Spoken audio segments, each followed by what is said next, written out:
황자 협은 동태욱의 궁중에서 양육되었고, 동태욱은 영재 엄마인데 해독정후 유장의 아내였다.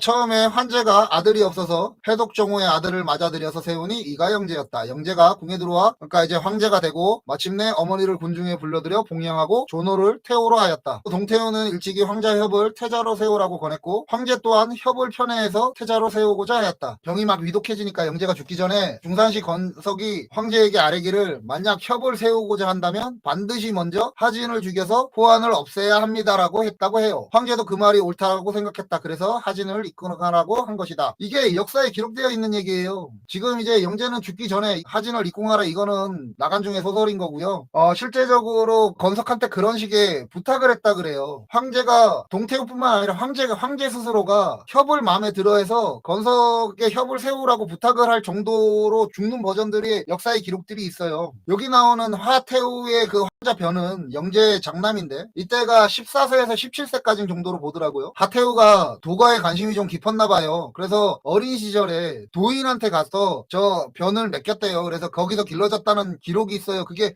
쉽지는 않았을 것 같아. 군중에서 태자를 외부에 그렇게 할 수가 있나? 아무튼 그런 기록들이 있어요. 그래서 다시 이제 궁으로 들어왔는데 이 변이 그 외부에서 그런 생활을 하고 왔다 보니까 황실의 법도와 생활예법들 같은 거를 어긋나는 행위를 많이 하니까 영재가 별로 안 좋아했대요. 근데 아까 얘기 드렸다는 대로 영재 엄마라 그랬잖아요. 동태호가. 그 동태호가 저 협을 길렀으니까 그러면 걔는 생활예법이나 이런 것들을 더 잘 알겠죠. 그러니까 황제가 하태우의 아들이었던 변보다는 그 협을 더 친근하게 그러니까 저걸 했대요. 그러면서 황제가 죽기 전에 황자 협을 엄마가 기르고 있는 그 협을 황제로 세우라라고 부탁을 했다고 해요. 이게 만약에 사실이고 이게 역사의 기록은 이렇게 기록이 되어 있거든요. 지금 이 얘기를 나간중이는 저렇게 이제 기술을 한 거고, 만약에 이 얘기가 사실이면 우리가 한번 생각해 봐야 되는 건, 자봐요. 저거를 대신이 그 얘기를 들었어요. 자, 내가 황제인데 대신한테 나 이제 죽는데 내가 쟤는 아닌데 쟤를 세우고 싶다. 쟤는 장손이긴 하지만 쟤보다는 협을 황제로 세우고 싶다라고 그 대신한테 부탁을 해요. 이걸 뭐라 그래요?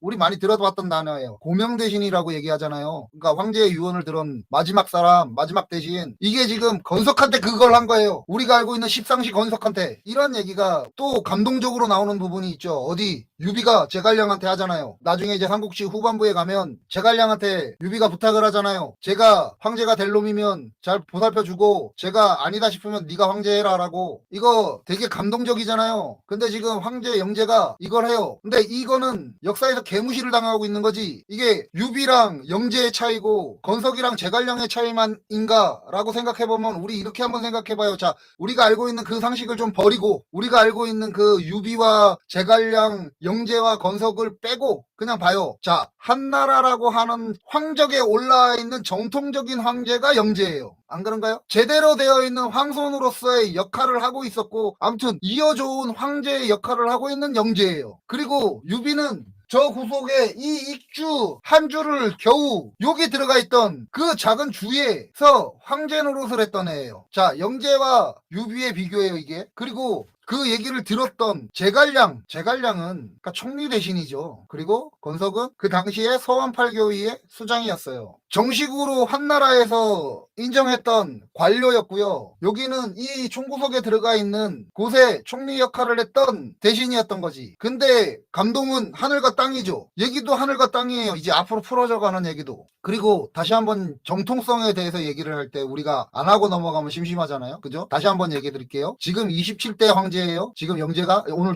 지금 죽어가는 황제가. 근데 유비는 6대 황제의 구남이, 그 구남 중에 서자였던 오남이 황적에서 쫓겨난 상태로 평민이 되었어요. 그리고 350여 년이 흐른 후에 내가 황손이요 하고 나온 자예요, 유비는. 그러니까 지금 요즘 시각으로 바라보면 거의 황종 사칭범에 가까운 자 아닌가? 그런 자가 유비예요. 아무튼 그렇습니다. 그리고 건석에 대한 기록이 또 이런 부분이 있어요. 충성하고 신뢰했던 신하로서의 건석이 건석의 모습이에요? 영재 황제한테 부탁을 들었다 그랬잖아요. 저 협을 황제로 세워달라고. 그럴 수 있는 이유가 뭐냐면 아까 얘기 드렸던 제2차 당구의 화 사건 때 역사의 기록자들, 저 뻔뻔한 유학자들은 제2차 당구의 화를 단순하게 청류의 학자들이 황관들한테 당한 걸로만 기록을 하지만 바꿔서 얘기하면 영재가 12세 때 궁에 들어온 지 2년 후 13세 겨우 12세에 궁에 들어와서 13세에 황제가 되어 있는 그 시기에 두태우와 대장군 두무가 저 청류의 학자들과 세력을 잡고 자기 주변에 있는 모든 사람들을 죽이려고 했었던 황관이 그런 거잖아. 자기 황제 주변에 있는 사람들 아니에요. 죽이려고 했었던 일이 발각이 돼서 걔네들이 숙청을 당한 거라고. 그 숙청을 당하는데 황제 지근거리에서 자기 주변에 있는 사람들을 지킨 게 건석이에요. 건석이 그때 군을 이끌고 있었거든. 그러면 황제가 믿고 신뢰하면서 고명할 수 있는 거 아닌가? 고명 대신의 역할을 부탁할 수 있는 거 아닌가? 그렇지 않아요? 아까 중에 제가 그 연표들 읽어주고 저번에도